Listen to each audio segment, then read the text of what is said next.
Assalamualaikum warahmatullahi wabarakatuh.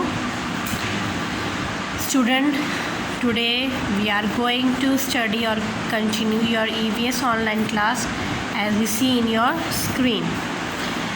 And I wish you a very lovely good morning to all my dear and active students who watch my full videos.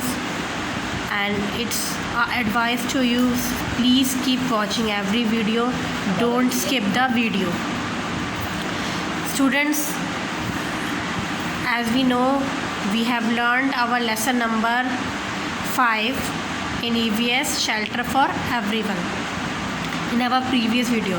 If you missed the previous video, so please watch it and send comment how you are, like it, or any problem, share with me anytime. Okay students, today we are continue your lesson number 5, question answers. In this lesson we studied or discussed shelter for everyone concept, types of houses, and living together, concept of living together, even human being or creatures or animals like ant, bees, we studied in this lesson. Okay, so let's start our question answers. Due to this, our problem or queries will be sort out. Okay, let's continue. As we see in your screen, part A, page number 38. Question 1, why do we need a shelter? It means in simple Hindi language कि हमें shelter की क्यों ज़रूरत पड़ती है. Why do we need a shelter? So its answer is very simple. Let's look.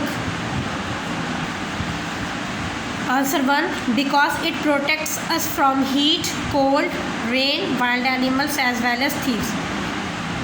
Question ये था कि हमें शेल्टर की ज़रूरत क्यों पड़ती है, तो इसका सिंपल आंसर है क्योंकि ये हमें गर्मी से, ठंड से, बरसात से, जंगली जानवरों से और थीफ से बचाता है. आपको पता है घर जो होता है वो एक ऐसी जगह होती है, चाहे वो छोटा हो बड़ा हो, it does not matter, but वो हमें हर तरफ की परेशानी से, चाहे वो नेचुरल हो चाहे वो मैन मेड हो, हर तरफ से बचाता है. इसलिए शेल्टर बहुत ज़्यादा इम्पॉर्टेंट होता है. ओके, क्वेश्चन नंबर 2 देखते हैं अपना. What conditions determine the making of the house? क्या क्या कंडीशंस होती हैं, क्या क्या स्थिति होती हैं जो दर्शाता है, डिटरमाइन मतलब दर्शाता है कि आपकी कंडीशन क्या है हाउस की. मतलब हाउस किस तरह का होना चाहिए, कैसे पता चलता है, क्या स्थिति होनी चाहिए, वो हमें कैसे पता चलेगा. तो उसमें हमने बहुत सारे, आपको पता होगा जब हम लेसन अपना कंटिन्यू कर रहे थे तो उसमें हमने देखा था कि बहुत से फैक्टर्स पड़े थे, तो उसी को हम आज डिस्कस करते हैं. देखते हैं, चलिए. आप स्क्रीन पर देख रहे होंगे. The location and climate of a place, the construction materials and the economic condition of the people determine the types of the house. The location मतलब जो घर है वो कहाँ पर है, ठंडी जगह है, गर्म जगह है, या जहाँ बहुत ज़्यादा बारिश होती है, ये मैटर करता है. क्लाइमेट कैसा है, क्लाइमेट आपको पता है मौसम को कहते हैं.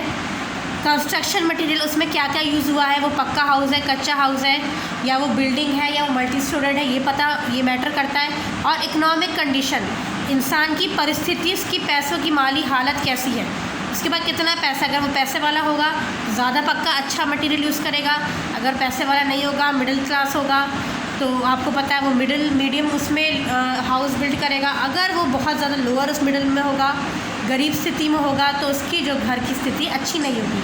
तो ये सारे क्या है, ये डिटरमाइन करता है आपके हाउस की कंडीशन को. ओके, लोकेशन, जगह कैसी है, पहाड़ी एरिया है या फिर फ्लैट है या फिर हिली एरिया है ना, प्लेट्यू टाइप में है, किस तरह से है, क्लाइमेट कैसा है, कंस्ट्रक्शंस क्या क्या है, उसमें मटेरियल कैसा है, स्टील है, आयरन है या वुडन है, किस तरह का मटेरियल है, उसकी स्थिति माली हालत कैसी है, ये सारा दर्शाता है आपके कंडीशन ऑफ द हाउस को, determine of the house. Okay, question number 3 देखते हैं अपना. क्वेश्चन 3 आप देख रहे होंगे. What kind of houses are build in villages? Houses जो हैं विलेजेस के अंदर किस तरह के बनाए जाते हैं. आपने देखा होगा इसमें कहाँ क्या आ रहा है, व्हाट काइंड ऑफ हाउसेस, किस प्रकार के हाउस होते हैं विलेजेस के अंदर। तो ये तो बहुत सिंपल आंसर आप जानते होंगे। चलिए आइए देखते हैं इसका आंसर क्या है। आप देखें answer 3, kutcha house and pucca house are build in villages.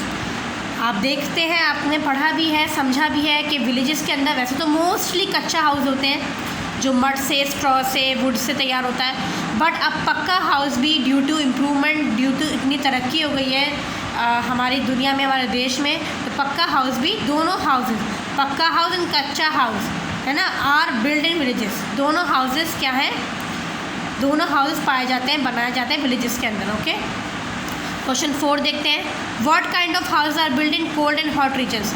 किस तरह के हाउसेस बनाए जाते हैं ठंडी जगह पर और गर्म जगह पर। ध्यान रखिएगा, 2 क्वेश्चन हैं इसमें, पहले तो कोल्ड रीजन फिर हॉट रीजन। पहले हम देखते हैं कोल्ड रीजन में क्या है हमारा। इन कोल्ड रीजन्स आप ऐसे लिखिएगा, houses are mostly made up of wood and have sloping roofs. Cold regions के अंदर हाउसेज किस तरह के होते हैं, वुड वर्क होता है, लकड़ी यूज़ हुई होती है उसकी दीवारों पर, उसकी छत पर, और उसकी जो रूफ़ होती है वो क्या होती है, स्लोपिंग होती है, गिरी हुई रूफ़ होती है, ठीक है, स्लोप तरह की होती है, स्लाइडिंग वाली। इन हॉट रीजन्स में देखिए, हॉट रीजन्स में कैसी होती है, houses usually have thick walls, high ceilings and flat roofs. Houses कैसे होते हैं, उनकी मोटी दीवारें होती हैं, ब्रिक्स की होती हैं, मोटी दीवारें होती हैं, हाई सीलिंग्स, ऊंची ऊंची छतें होती हैं, सीलिंग्स छत को कहते हैं, और जो सीलिंग्स फ्लैट रूफ्स मतलब जो उसकी जो होती है, जो कमरों की छत होती है बिल्कुल फ्लैट होती है। जैसे आपने कोल्ड वाले में देखोगा स्लोपिंग होती है, यहाँ पर अपोजिट होता है फ्लैट होती है। तो ये क्या होता है, कोल्ड हॉट रीजन्स में होता है, ताकि गर्मी जो है अंदर ना जा सके, प्रोटेक्ट कर सके, ठीक है, आप समझ गए होंगे। आंसर नंबर क्वेश्चन 5 देखते हैं अपना, why are houses made of wood in earthquake prone areas. Earthquake जहाँ पर जलजले बहुत ज़्यादा आते हैं वहाँ पर जो हाउसेज जो है वो वुड के, लकड़ी के क्यों यूज़ बने हुए होते हैं। हमने देखा था कि जो जहाँ अर्थक्वेक बहुत ज़्यादा आते हैं, जलजले बहुत आते हैं, तो वहाँ पे क्यों वुडन हाउसेस क्यों होते हैं, लकड़ी के क्यों होते हैं। आइए देखते हैं इसका हम आंसर क्या है। Because there is less damage to life when a wooden house collapses in compare to houses build of bricks and stone. क्योंकि अगर मान लीजिए जलजला आ रहा है और वो लकड़ी का घर बना हुआ है तो हमारा नुकसान क्या होगा, कम होगा, क्योंकि जो वुडन है, जो लकड़ी होती है वो सस्ती होती है। अगर वो ढह जाए, कोलैप्स हो जाए, कोलैप्स मतलब ढहना, तो नुकसान लेस डैमेज होगा, नुकसान कम होगा, क्योंकि उसको दोबारा बनाया जा सकता है, ज़्यादा कॉस्ट नहीं लगेगी। मगर अगर हम ब्रिक्स और स्टोन्स का हाउस होगा तो आपको पता है ईंट कितनी महंगी आती है, पत्थर कितने महंगे आते हैं, टाइल्स वगैरह कितने महंगे आते हैं, तो इससे नुकसान हमें ज़्यादा हो सकता है। समझ में आ गया। तो इसलिए वहाँ पे वुडन हाउस यूज़ करे जाते हैं in compare to bricks and stones. Okay, question 7 देखते हैं, 6 देखते हैं अपना, what do the worker ants do. Worker ant जो है, हमने देखा था आंट का कॉन्सेप्ट था लिविंग टुगेदर में, कि उसमें क्वीन आंट थी, वर्कर आंट थे, मेल आंट थी, वो उनका वर्क था। तो यहाँ पर आपसे पूछ रहे हैं कि वर्कर आंट जो है वो क्या क्या करते हैं, उनका क्या क्या रोल होता है। Okay, what do the worker ants do. चलिए इसका आंसर देखते हैं हम अपना 6th आंसर देख, the worker ants look after the less egg and also find food. Worker ants क्या करते हैं, वो अंडों को देखते हैं, जो क्वीन आंट की गैर मौजूदगी में अंडों की देखभाल करते हैं, उनकी देखभाल करते हैं एनिमी वगैरह से, दुश्मनों से, और खाना तलाशते हैं। ठीक है, ये उनका मेन काम होता है, इसलिए आप इस आंसर को अच्छे से नोट डाउन कर लीजिए। अब अपना 7th क्वेश्चन देखते हैं, हमारा लास्ट क्वेश्चन है इस लेसन का। Which animal live in groups और colonies, what is the work of a male ant and bee. 2 question इसमें कंबाइन है। पहला तो यह है कि कौन कौन से एनिमल्स जो हैं ग्रुप्स में रहते हैं, समूह में रहते हैं, और कॉलोनीज में रहते हैं, और what is the work of a male ant and B, male ant का क्या वर्क है और बी का क्या वर्क है, हनी बी का और मेल आंट का क्या वर्क है। चलिए आइए देखते हैं। देखिए आपका आंसर 7 ये है, आंट्स एंड बीज लिव टुगेदर इन ग्रुप्स और कॉलोनीज। जो आंट्स और जो बीज हैं वो दोनों क्या करते हैं, दोनों कॉलोनीज़ में रहते हैं, साथ रहते हैं, उनका पूरा पूरा ग्रुप रहता है। ठीक है, कॉलोनीज़ में रहता है, जैसे हमारी कॉलोनीज़ होती है, हमारे मोहल्ले होते हैं, इस तरह से उनके ही घर में आपने देखा था आंट हिल में बहुत से रूम्स होते हैं, वहाँ पे वो रहते हैं। और दूसरा क्वेश्चन जो था कि मेल आंट का क्या वर्क है, male ant mate with young ant queens. Male ant क्या करता है, जो बच्चे होते हैं क्वीन आंट के, उनके साथ रहता है, उनकी देखभाल करता है, ठीक है।